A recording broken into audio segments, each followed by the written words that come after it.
Let's begin with The Last Battle, The Chronicles of Narnia by C.S. Lewis, from page 36.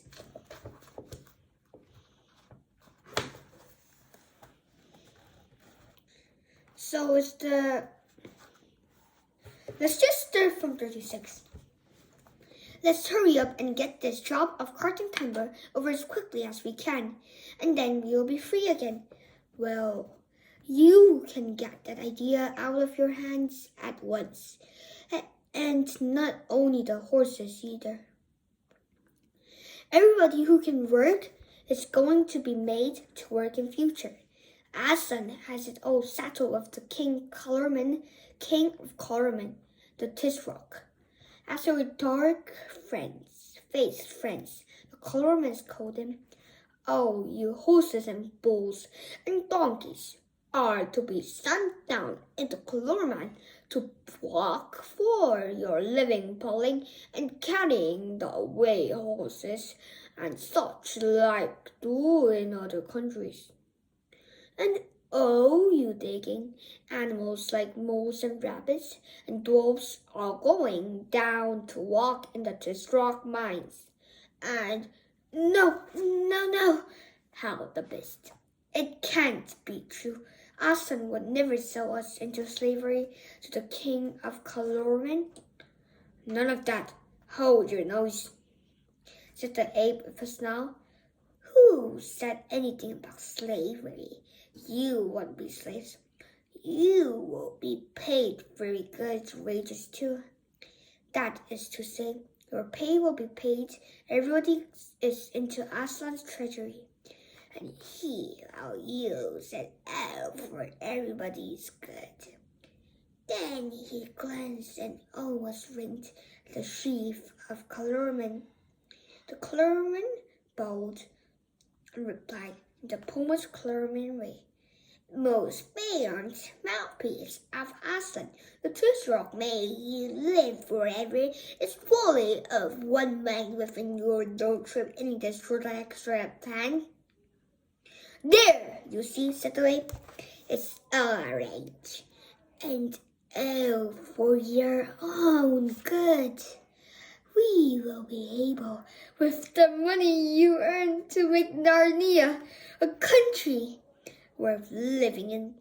There will be oranges and bananas pouring in, and roads and big cities and schools, and offices and whips, and muzzles and saddles, and cages and kennels and prisons. Oh, everything. But we don't want all those things," said our old bear. "We want to be free, and we want to hear Aslan speak himself." "Now, don't you start arguing," said the ape, "for it's a thing I won't stand. I am a man. You're only a fat, stupid old bear. What do you know about freedom? You think this freedom means doing what you like? Well, you're wrong. This isn't true freedom. True freedom means doing what I tell you." Grunted the bear and scratched his hand and found this sort of thing hard to understand. Please," said the high voice of a woolly lamb, who was so young that everybody was surprised he dared to speak at all. "What is it now?" said the ape. Be quick, please," said the ape. "I can't understand." "What have we to do with the Colormans? We belong to Aslan. They belong to Tash. They have a god called Tash. They say he has 4 arms and the head of water. They kill man on his altar. I don't believe there's any such person as Tash. But if there was, how could Aslan be friends with him?"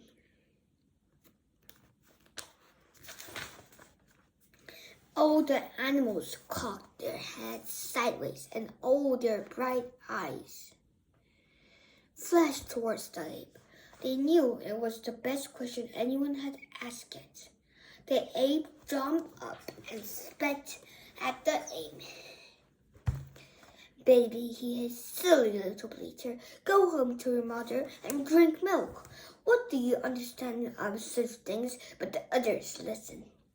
Tash is only another name for Aslan. Oh, that old idea of us being right, the colorman's wrong, is silly. We know better now. The colormans use different words, but we all mean the same thing. Tash and Aslan are only two different names for you know who. That's why there can never be any quarrels between them. Get that into your heads. You stupid Bruce. Tash is Aslan. Aslan is Tash. You know how sad your own dog's face can look sometimes. Think of that, and then think of all the faces of those talking beasts, all those honest, humble, billy-eared animals. Bear, badger, rabbit, moles, and mice. Oh, far sadder than that. Every tail was down, every whisker droop. It would have broken your heart, but very pity to see their faces. There was only one who did not look at all unhappy. It was a ginger cat, great big Tom in the prime of life, who sat bolt upright with his tail curled round his toes, in the very front row of all the beasts. This is very surprising. Would you like if you were just treated like a slave and go to the colorman's hut and work? Yeah. I guess the author is trying to make a long sentence, and use the short sentence to make the reader more interested. He had been staring hard at the ape and the colorman's captain all the time, and he had never once blinked his eyes. "Excuse me," said the cat very politely, "but this interests me. Does your friend from Colorman say the same?" "Shortly," said the Colorman, "the enlightened ape man. I mean, it isn't the right. Aslan means neither less nor more than Tash. Especially, Aslan means no more than Tash," suggested the cat. "No more at all," said the Colorman, looking the cat straight in the face. "Is that good enough for you, Ginger?" said the ape. "Oh, certainly," said Ginger coolly. "Thank you very much. I only wanted to be quite clear. I think I'm beginning to understand." Up till now, the king and Jew had said nothing. They were waiting until the ape should bid them speak, for they thought it was no use interrupting. But now a Syrian looked around on the miserable faces of the Narnians and saw how they would all believe that Aslan and Tash were one and the same. He could bear it longer. "Ape," he cried with a great voice, you lie demandingly. You lie like a colorman. You lie like an ape." He meant to go on and ask how the terrible god Tash, who fed on the blood of his people, could possibly be the same as the good lion by whose blood old Narnia was saved. If he had been allowed to speak, the rule of the ape might have ended that day. The beast might have seen the truth and drawn the ape down. But before he could say any other words, two colormen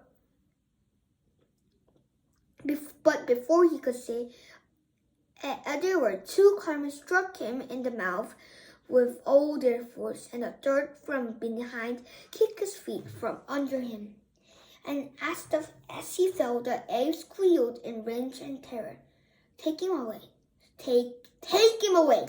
Taking away! Take him! Tie him to a tree! Aslan will do justice on him later." He's making many mistakes, even though he's a smart ape. So maybe he's not.